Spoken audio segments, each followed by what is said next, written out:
trazida. Oremos. Pai,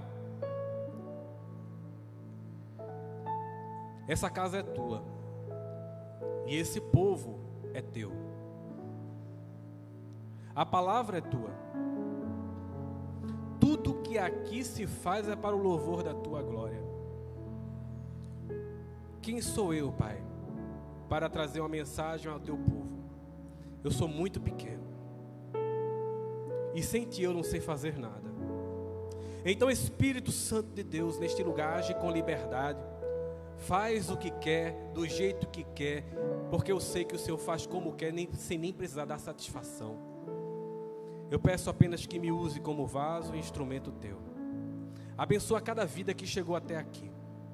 E pelo poder do sangue de Jesus, que seja expulso daqui tudo que atrapalha a comunhão contigo e tudo que faz não entender a tua palavra.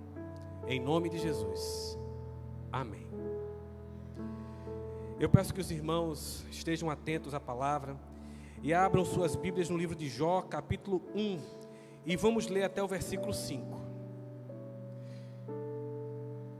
Eu quero falar hoje sobre algumas tribulações que acontecem em nossas famílias. Quero falar hoje sobre alguns problemas que entram em nosso lar e a gente pergunta: de onde é que veio? De onde é que partiu?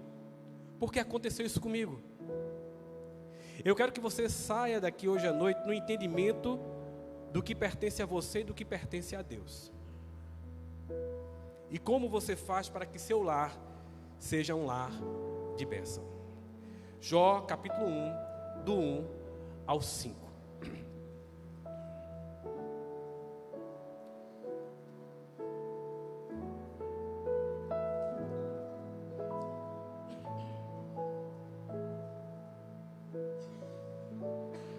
Eu estou usando hoje a versão NVI no texto principal.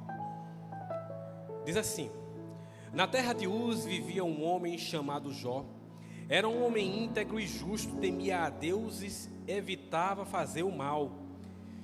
Tinha ele 7 filhos e 3 filhas, possuía 7.000 ovelhas, 3.000 camelos, 500 juntas de boi e 500 jumentos, e tinha muita gente a seu serviço. Era o homem mais rico do Oriente. Seus filhos costumavam dar banquetes na casa, um de cada vez, e convidavam suas 3 irmãs para o período de banquetes. Jó mandava chamá-los e fazia com que se purificassem. De madrugada ele oferecia um holocausto em favor de cada um deles, pois pensava: talvez meus filhos tenham lá no íntimo pecado e amaldiçoado a Deus. Essa era a prática constante de Jó. Aí as pessoas perguntam: mas pastor, Jó, ele era um homem fiel, ele era íntegro, ele se desviava do mal, ele até sacrificava pelos seus filhos, ele fazia tudo isso, ele era uma pessoa exemplar. Não havia erro em Jó. Mas se a gente continuar lendo o texto, nós vamos ver ali um diálogo. Esse tipo de diálogo é pouco na Bíblia, entre Deus e Satanás. E Satanás aponta e diz: estás vendo o teu servo Jó? E naquela conversa ele faz o seguinte: olha, deixa eu tocar na vida dele e ver se ele não se desvia, ver se ele não deixa de ser um servo fiel, ver se ele não muda todo o caminho dele. E Deus ali permite.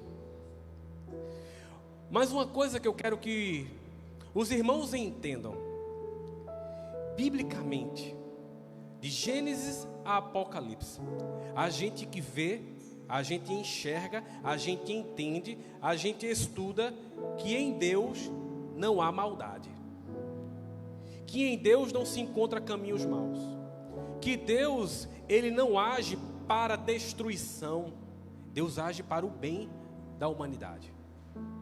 E quando ele castigava Israel para não perder Israel.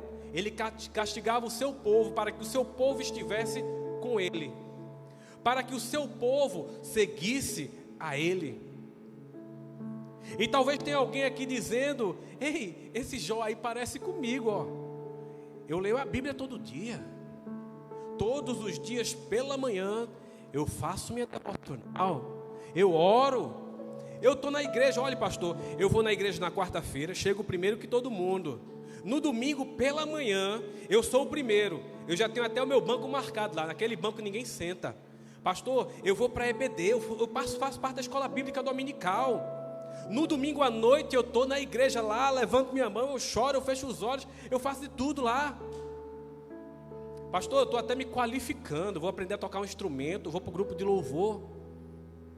Olha, pastor, eu acho que Jó é um pouco parecido comigo, porque eu sou dizimista fiel. Não tem um mês que eu fale, eu não dou só 10% não, pastor. Eu dou meu dízimo e também dou oferta para isso, oferta para aquilo, oferta de missões. Mas eu não entendo porque na minha casa o inimigo entrou. Eu não entendo porque na minha casa o meu filho se desviou do evangelho. Eu faço tudo certo. Eu não entendo porque de repente na minha casa parece que eu e minha esposa a gente não se entende mais. Mas nós somos servos fiéis. Vocês já pararam para pensar? Se Deus é bom e tudo o que Ele faz é maravilhoso, tem que haver justificativa para Ele ter permitido Jó passar por toda a tribulação. A Bíblia, ela é muito clara que Deus, Ele não permite que nenhum mal chegue ao homem, senão por permissão do próprio homem. O mal e as consequências do pecado, ela não chega a você se você não tiver errado. Adão e Eva só passaram a sofrer porque pecaram. Jacó viveu uma vida tribulada até se transformar em Israel, porque vivia uma vida de pecado. O mal, de forma feita por Satanás, por uma retaliação de Satanás, só chegou à vida de homens e mulheres de fé, porque estavam, em algum momento, de alguma forma, errados. Veja o que diz em Provérbios 26:2: como o pardal que foge sem rumo, e andorinha que esvaçoa veloz, assim a maldição jamais cairá sobre quem não merece. A maldição, retaliação do inimigo, só vem para quem está em pecado, não vem para outro não. Aí quando a gente vai lá em 1 João, capítulo 5, versículo 18, vem dizer: sabemos que todo aquele que é nascido de Deus não peca, mas o que de Deus é gerado conserva-se a si mesmo, e o maligno não o toca. A Bíblia é muito clara e ela está dizendo: olha, Satanás, ele tem força contra quem vive em pecado. Então não seria diferente com Jó. Eu não estou falando em caso de doença. Eu estou doente porque eu estava em pecado. Tem doença que vem do pecado, mas tem doença que não vem. Tem doença que vem sobre a vida da gente simplesmente pelo fato de sermos seres humanos. Ser humano adoece, ser humano sofre, ser humano chora, ser humano passa por dificuldade, ser humano tem problemas psicossomáticos, é normal. Mas vocês lembram daquele homem que estava há 38 anos lá, esperando que um anjo levasse ele até o tanque para que ele fosse curado, e depois Jesus encontrou ele e disse: olha, não peca de novo não, para que não te acometa coisa pior. Aquilo era doença divina de pecado. Então, meus irmãos, havia algum problema na vida de Jó. E eu vou dizer qual era o problema da vida dele. É o problema de muitos crentes em muitas igrejas evangélicas. Sabe qual era o problema dele? Ele era um homem legalista. Ele era legalista em suas atitudes. Tudo o que Jó fazia, ele fazia para não perder o que tinha. Tudo que Jó fazia, ele fazia para que fosse conservado o que era dele. Assim como pessoas que muitas vezes dão dízimo e dizem: Senhor, estou dando no dízimo, que nada aconteça na minha fazenda. Senhor, estou dando um dízimo, que ninguém mexa com o meu trabalho. Veja, minha fazenda, meu trabalho. Jó, ele era legalista. tudo dele era porque o que ele tinha, ele considerava dele. Quando os filhos de Jó pecavam, quando os filhos de Jó erravam, o que é que ele fazia? Por legalidade, para Deus não machucar os filhos dele, Senhor, sacrifico pelos meus filhos, mas não mexe com meus filhos. E o problema de muita gente que conhece a Deus e está vivendo turbulência no seu lar, é porque tudo que tem, seja dinheiro, seja filho, seja família, seja o que for, o problema é que você considera que é seu, e não é seu. Quando a gente vai lá em Jó 42, versículo 5, ele vem dizer: meus ouvidos já tinham ouvido a teu respeito, mas agora os meus olhos te viram. Depois que ele passou por toda a tribulação, depois que Satanás mexeu com ele, depois que ele foi perturbado, depois que os filhos deles foram mortos, já imaginou? Você tem aí os seus 1000 alqueires de terra, o homem mais rico do norte do Brasil, a mulher mais rica, e de repente Deus permite que Satanás mande fogo ali, torre tudo, acabe com tudo, mate filho, mate filha, estrague tudo, acabe com tudo. O que foi isso? Deus, ele está querendo fazer você conhecer a soberania dele. Até o momento que Deus, ele não tinha tocado em nada do que Jó considerava seu, ele não conhecia a Deus, ele não sabia quem era Deus, ele não conhecia a soberania de Deus, ele não sabia a majestade de Deus. Ele conhecia um Deus que era dono de todas as coisas, mas ele conhecia de ouvir falar. E agora Deus faz Jó passar por uma grande tribulação, Deus faz Jó passar por uma grande dificuldade, tira tudo que Jó tem, todas as riquezas. Ele era o homem mais rico daquela região, os seus 10 filhos são mortos, ele perde tudo, fica só ele e a mulher. E ali Deus faz Jó passar por um processo de conhecimento. Deus faz Jó tirar a máscara, Deus faz Jó levantar a máscara e ver quem ele realmente era. Era um homem doente espiritualmente, era um homem doente psicologicamente, era alguém que acreditava que todas as coisas foram conseguidas e alcançadas pelas suas próprias forças. E agora no versículo 5 do capítulo 42, no final, depois de passar por todo o processo, ele agora diz: agora eu te conheço, de contigo andar, eu agora sei quem o Senhor é. O Senhor é o Deus Todo-Poderoso, mas antes de ser o Deus Todo-Poderoso, o Senhor é meu Pai, e eu posso confiar em Ti. E a partir daquele momento, Jó, ele não diz mais que os bois, que os camelos, que as terras, que os filhos eram deles, mas ele diz: agora tudo é teu. Eu não tenho nada, eu sou apenas administrador do que o Senhor me colocou como responsabilidade. E é interessante que é no momento que ele reconhece que ele é apenas administrador do que Deus colocou na mão dele, Deus devolve tudo a ele em dobro. Ele multiplica, ele renova. Olha, se você quer renovação no seu lar, está na hora de você parar de dizer que suas posses são suas. Está na hora de você parar de dizer que seus filhos são seus. Porque enquanto você faz isso, você administra do jeito que você quer, você faz do jeito que você quer, você educa do jeito que você quer, mas não é do jeito que você quer, não. Você é criatura, você é finito, você é incapaz, mas a sua capacidade tem que vir dos altos céus, tem que vir de Deus. Sabe por quê? Eu vou contar.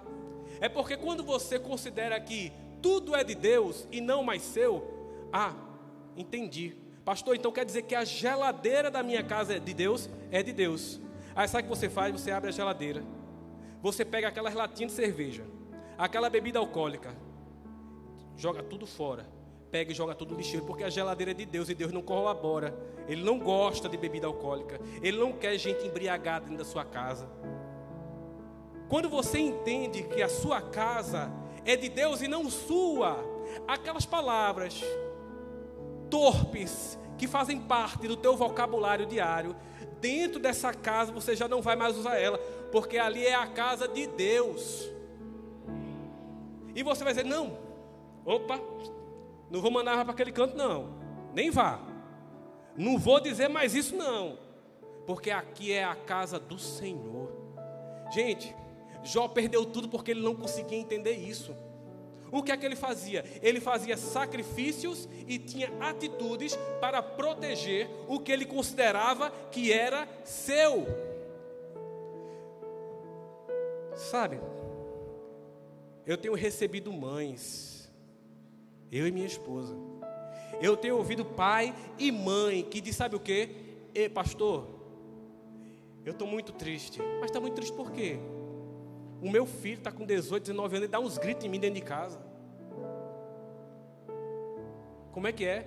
O teu filho grita contigo? É, pastor. A primeira pergunta que eu faço, quando teu filho tinha 5, 6 anos, tu estava onde? Não, estava no mundo trabalhando, porque ele tinha que sustentar ele. Então quer dizer que teu filho precisava mais do teu dinheiro do que de você. Precisava mais do teu dinheiro do que da tua presença. É, pastor, eu tinha que cuidar. Sabe por que muitos filhos adolescentes gritam com os pais? Porque quando era criança não foram ensinados no caminho que deviam andar. E sabe por que eles não eram ensinados no caminho que deviam andar? Eu vou dizer a você agora. Porque você acreditava que o filho era seu e não de Deus. Então você criava do seu jeito e não ouvia os conselhos que Deus tinha para te dar, para que você educasse seu filho no caminho certo. O meu filho, hoje tem 8 anos, o mais velho. Ele só gritou uma vez comigo.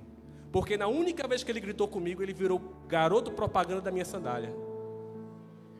Nunca mais. Nunca mais. Quando ele pensa em levantar a voz para mim, ele já baixa o rosto. Ele entende que eu sou o pai dele. Mas ele entende que eu não sou apenas um pai que corrijo, não. É um pai que ama, um pai que dá carinho, um pai que dorme junto, um pai que ensina o caminho que se deve andar. E o erro de Jó com seus filhos era esse. Quando os filhos erravam, ele não deixava Deus trabalhar, não. Ele se antecipava e ia lá e sacrificava. Não, vou fazer isso para que Deus não pegue meu filho. Deixa Deus pegar teu filho, irmão. Deixa Deus colocar ele na prova. Porque se Deus fizer isso, ele vai crescer.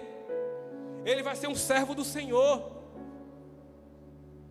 Mas você só vai conseguir fazer isso quando você entender que esses filhos não são teus.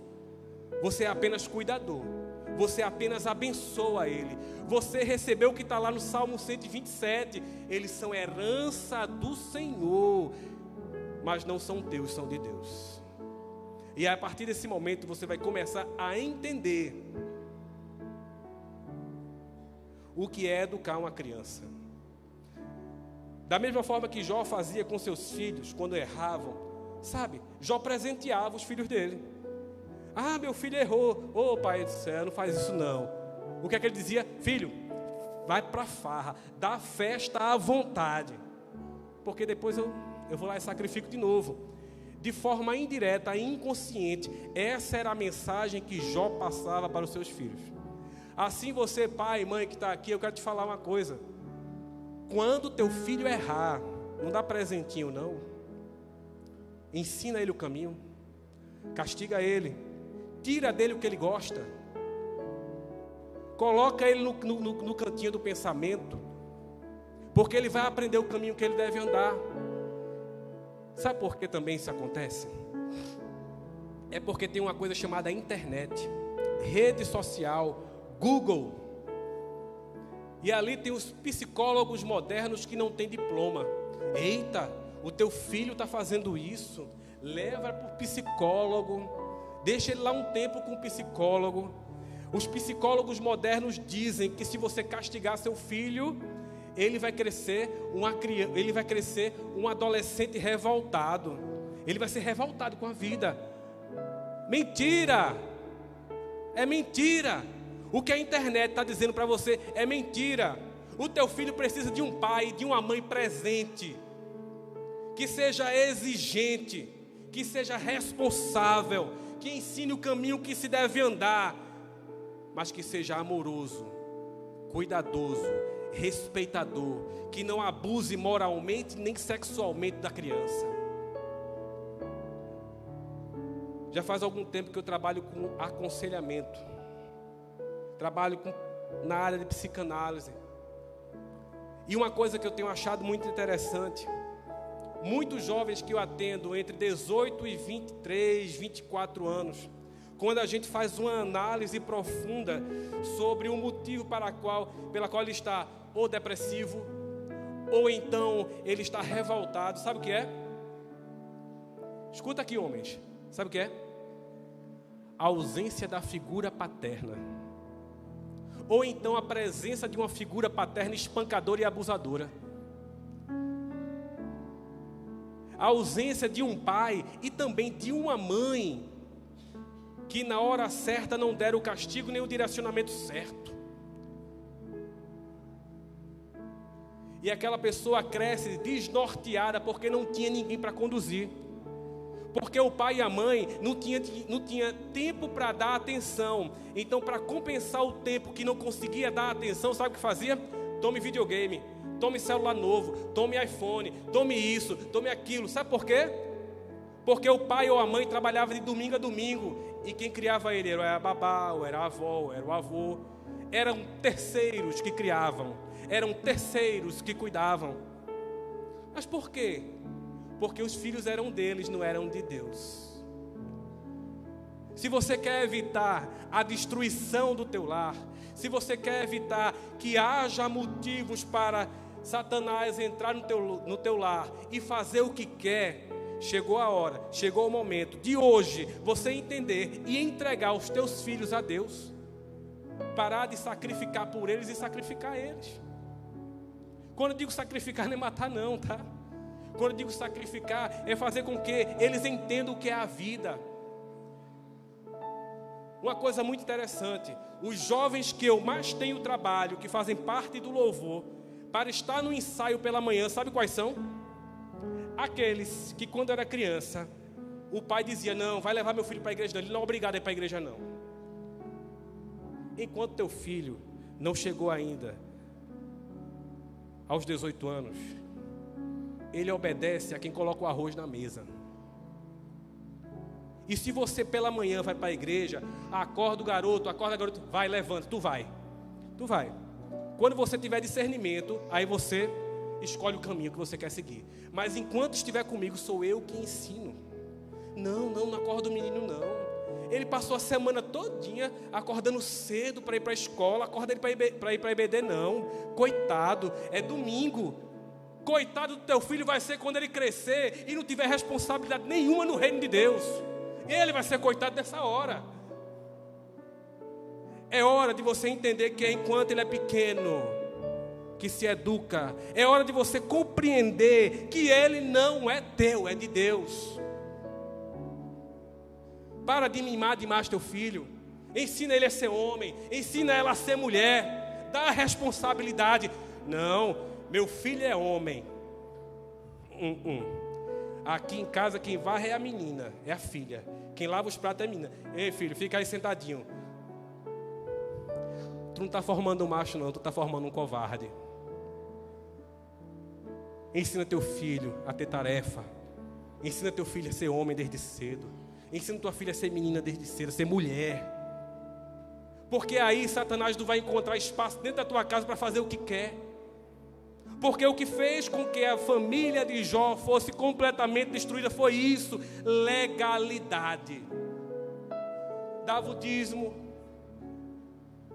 se desviava do mal, mas fazia tudo isso não por amor e para ver a glória de Deus. Fazia isso para não perder o que considerava ser seu.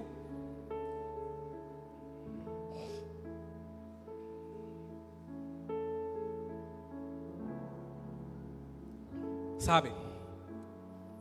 Muitas vezes o mal está entrando dentro das casas dos homens e mulheres de servos de Deus por pequenas coisas. Tem pastor hoje em dia que está chamando de legalidade. Esqueça esse negócio de legalidade. Legalidade não existe não, o que existe é pecado. Quando a gente vai no livro de 2 Samuel capítulo 12, a partir do versículo 11 diz assim: assim diz o Senhor, de sua própria família. Veja só, da sua própria família, trarei desgraça sobre você. Tomarei as suas mulheres diante dos seus próprios olhos e darei a outro, e ele se deitará com elas à luz do dia.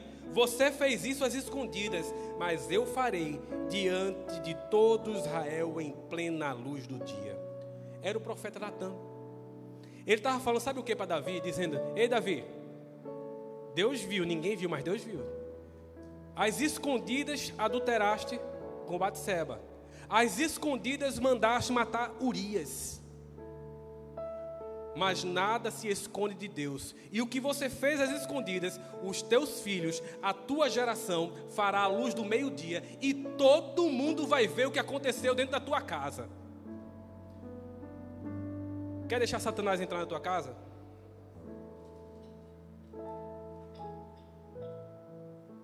Então o que você tem que... Quer não deixar que ele entre na sua casa? Quer impedir que ele entre? Isso aqui é instrumento do Senhor. Para de ver filme pornográfico. Você que é pai que está aqui, ó. Você que é pai, ei. 60% dos homens nas igrejas evangélicas veem filme pornográfico. Pesquisa, estatística. Esse pecadinho aqui está fazendo com que Satanás entre no teu lar. Quer fazer com que Satanás pare de entrar na tua casa? Abre a geladeira lá. Pega a bebida alcoólica, joga tudo no lixo. Bota para fora. Quer parar de fazer com que Satanás entre na tua casa? Para de fazer negócio enganoso e desonesto. Olha, se você ainda mais quer fazer com que Satanás pare de entrar na tua casa, tudo o que você for fazer, antes de fazer, consulta a Deus. Pergunta a Deus. E pergunta se você pode fazer, porque o que está lá dentro não é teu. Deus disse a Josué: vocês vão entrar na terra prometida, mas não se mistura com o povo de lá. Não faz aliança com o povo de lá. Certo dia, Josué está lá. Um povo chamado os Gibeonitas pega, se veste maltrapilho, pega pão seco, pega um bocado de coisa. Chega para Josué: ô Josué, a gente veio de um lugar tão distante, mas tão distante. O que é que Josué faz? Não consulta a Deus e diz: podem entrar na minha casa. Aí Deus depois pega Josué de jeito, dá uma rasteira, coloca no chão e diz: ei, que história é essa? Está fazendo aliança sem me consultar? Eles são os gibeonitas, são teu vizinho, mora do outro lado do muro aí, ó. Você fez aliança com quem eu disse que não era para fazer. Agora minha casa está contaminada. E essa aliança não vai ser quebrada fácil, não. Gente, passou o reinado de Saul. Quando chegou no reinado de Davi, a consequência veio.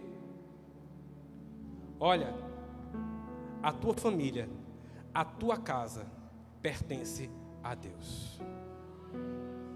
Então você não pode fazer nada no teu lar sem antes consultar o Senhor. Na tua casa tem um trono, mas o rei não pode ser você. Está na hora de você levantar desse trono. Está na hora de você levantar, limpar ele bem limpinho, se ajoelhar diante dele e dizer: Jesus, senta aqui, toma conta da minha casa, controla o meu lar, seja o dono dos meus filhos, seja o dono de tudo que eu acredito que é meu. Me dá direcionamento para a minha vida. Sabe por que eu estou falando tudo isso, irmãos? Porque só depois de tudo isso, só depois que Jó entendeu a soberania do Deus vivo, só depois que Jó compreendeu quem era Deus, foi que ele compreendeu que ele não tinha nada. E ele compreendeu que tudo era de Deus e ele era apenas um administrador. E a partir do momento que ele compreendeu isso, tudo se multiplicou no seu lar, a sua família se renovou, e tudo que ele antes tinha perdido, agora ele tinha em dobro. Então chegou a hora de você fazer essa mudança na sua casa, criar os filhos que são do Senhor de acordo com as métricas do Senhor, administrar o dinheiro que o Senhor te dá da forma que Ele quer que você administre, não por legalidade, Porque se você dá o dízimo todo mês e coloca 10% aqui, você não está dando, você está devolvendo uma parte e ficando com a outra parte que também é de Deus, e você administra para o louvor da glória dele.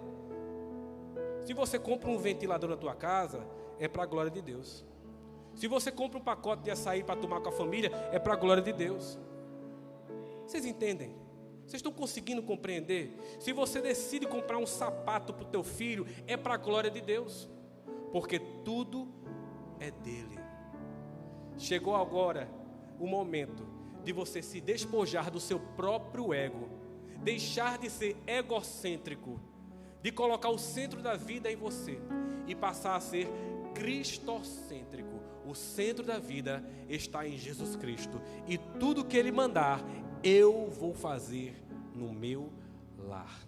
E a partir desse momento, quando você fizer isso, você vai dizer: eita, eu conhecia a Deus de ouvir falar, mas agora eu conheço a Deus de com Ele andar.